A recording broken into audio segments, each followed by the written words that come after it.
With the fall of the Giscari Empire, Valyria experienced a time of great expansion.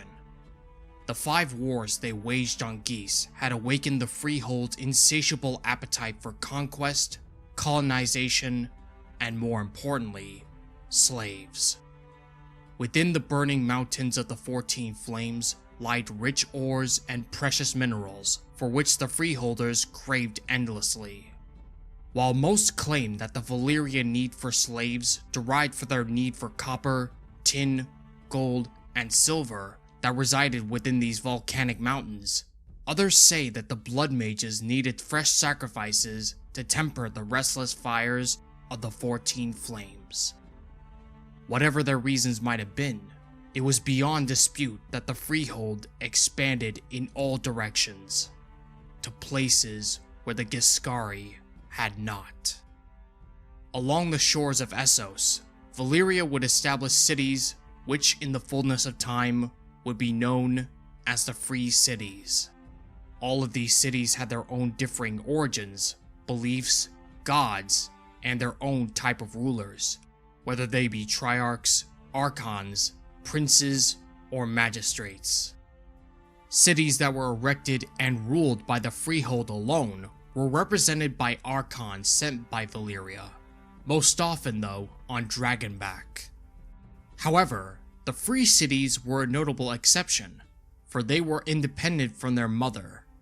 However, 8 of the 9 Free Cities were dutiful daughters to Valyria, and would often answer the Dragon Lord's call, or turn to the Freehold in times of crisis. The first of these was Volantis. It was originally established as a military outpost along the mighty Roine River as it meets the Summer Sea. But as time passed, the wealthiest men of the Freehold had raised it up into a sprawling city. A city that quickly absorbed much of the wealth that flowed along the Roine. Like its distant mother, Old Volantis is a freehold, where 3 triarchs are chosen by landowners to lead for only a year.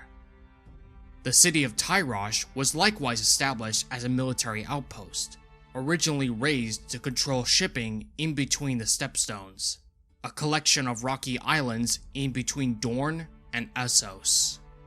However, when they discovered a snail that produced a unique dye, it quickly became popular among Valyrian nobility, and in so doing, thousands of merchants transformed this outpost into a city. Lys and Myr became trading outposts, with the former's climate becoming a retreat for dragon lords. Qohor and Norvos were founded by religious dissidents fleeing Valyria, for the Freehold had a special tolerance for religious beliefs. Some say this was done to prevent slave rebellions uniting under a singular faith, while others claim that the Valyrians had styled themselves as more powerful than any gods. Pentos and Lorath both claim to have been cities erected prior to the coming of the Dragon Lords, and thus paid homage to Valyria as client states. But Braavos, the youngest of the Free Cities, wasn't founded by Valyria or its peoples, but by its slaves. Legend tells that a massive slaver fleet, carrying hundreds of peoples that Valyria had subdued, rose up against their masters and seized control of the fleet.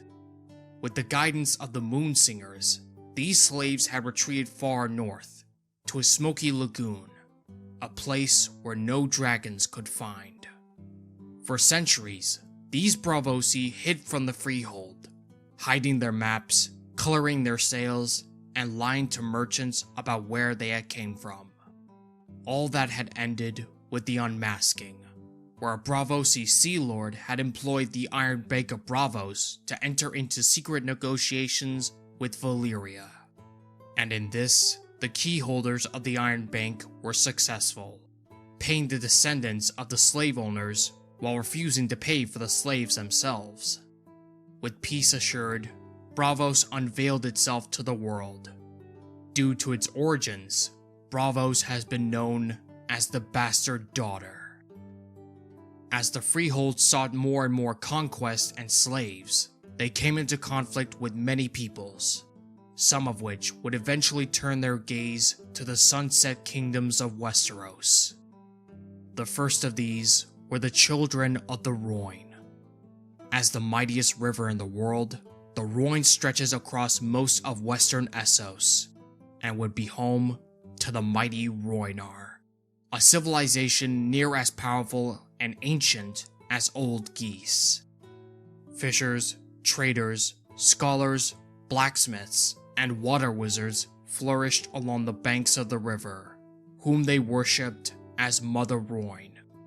Though they were united by faith and culture, the Rhoynish cities were fiercely independent, each of them ruled by their own prince or princess, for the river folk held men and women equal to one another. At first, the Rhoynar princes greeted Valyrian colonists warmly, for all men were welcome to share in the bounty of Mother Rhoyne. It is said that the Rhoynar were the first to work in iron, and they taught many peoples how to use this craft, including Valyria. But in time, the freeholders surpassed their tutors, creating a unique type of steel that was light but unnaturally sharp, with ripples along the blades. These weapons would become known as Valyrian steel, steel that would be treasured across the world.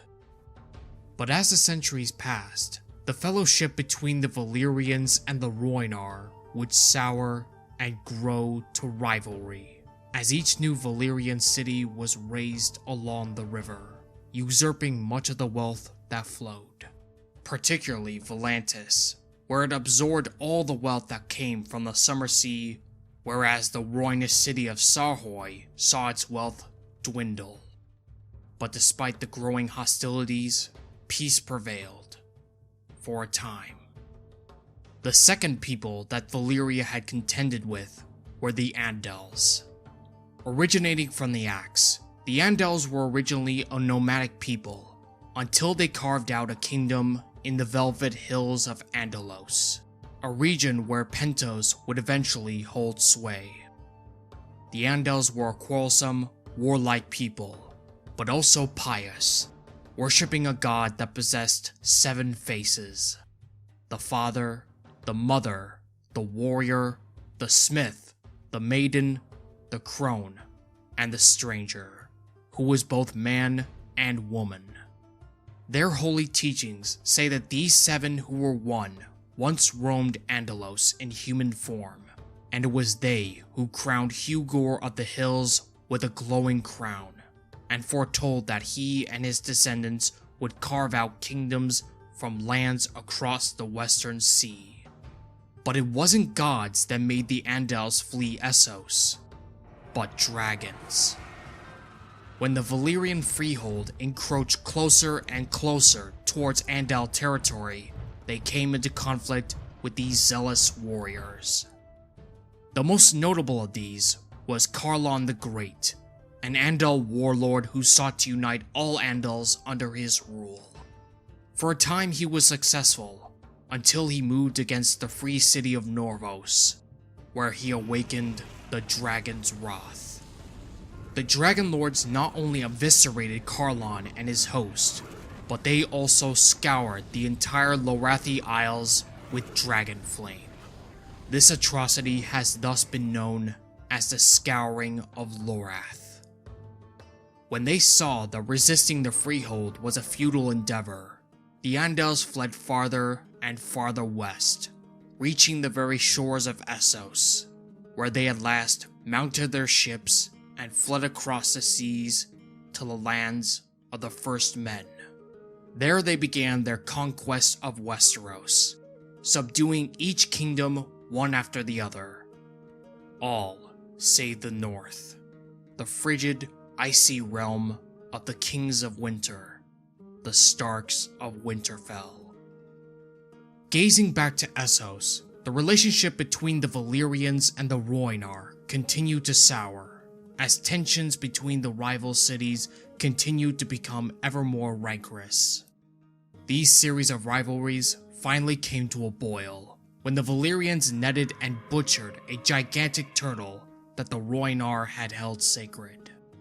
They viewed these creatures as the old men of the river, the holy consorts of Mother Rhoyne herself. Thus began the Rhoynish Wars, a series of conflicts that spanned across centuries. Cities and towns were burnt, drowned, rebuilt, and their peoples captured and enslaved. Oftentimes, the Rhoynar would win one war or another, but in the end, Mother Valyria proved stronger than Mother Rhoyne, for the Rhoynar princes were fiercely independent and thus fought alone, while the Freehold had the might of her dutiful daughter cities at its back.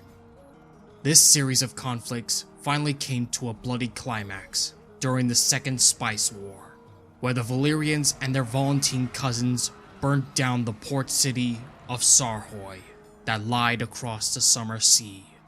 Its pink towers were torn down, its peoples enslaved, and the ground sown with salt and lime, so nothing would ever grow. This atrocity finally brought the Rhoynar together under the leadership of Prince Garin of Coriane.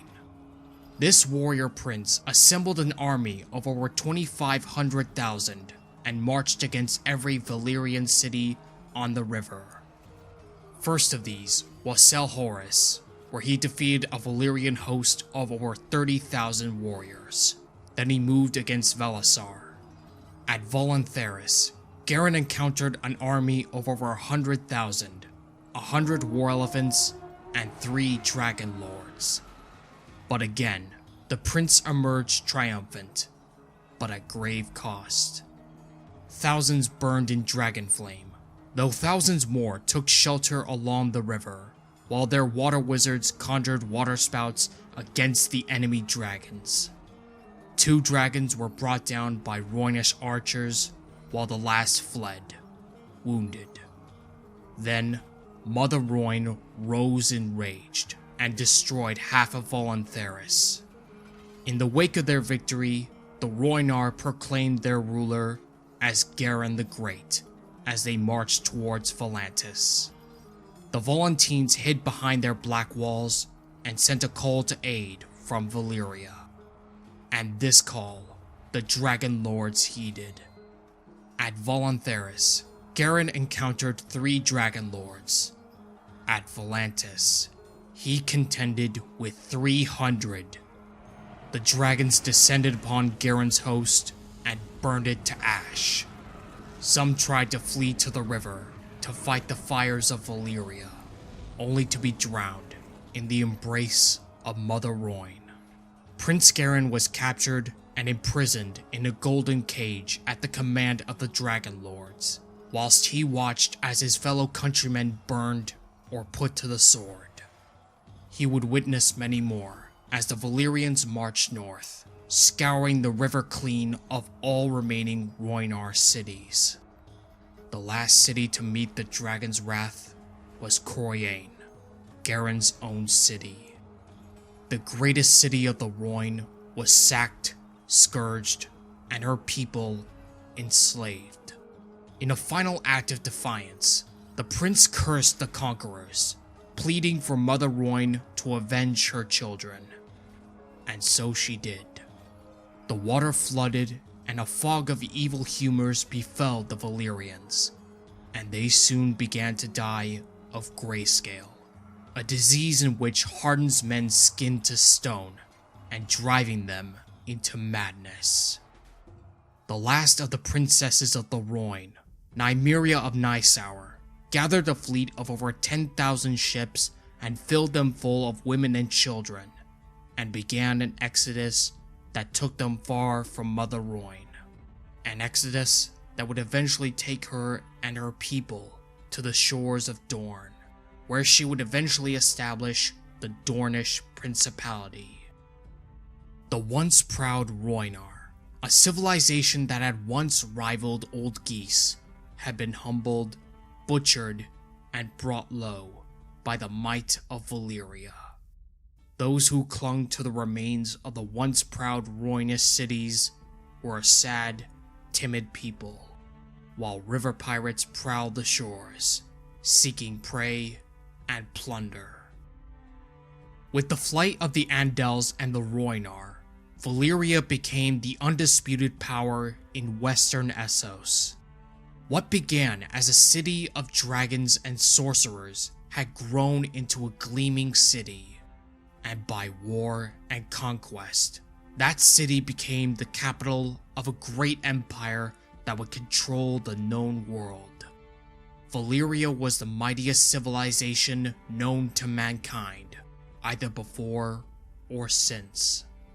Over 1,000 dragons and a navy that could engulf the seas of the world, it was made to endure to the end of time. It didn't, for their time of doom was at hand.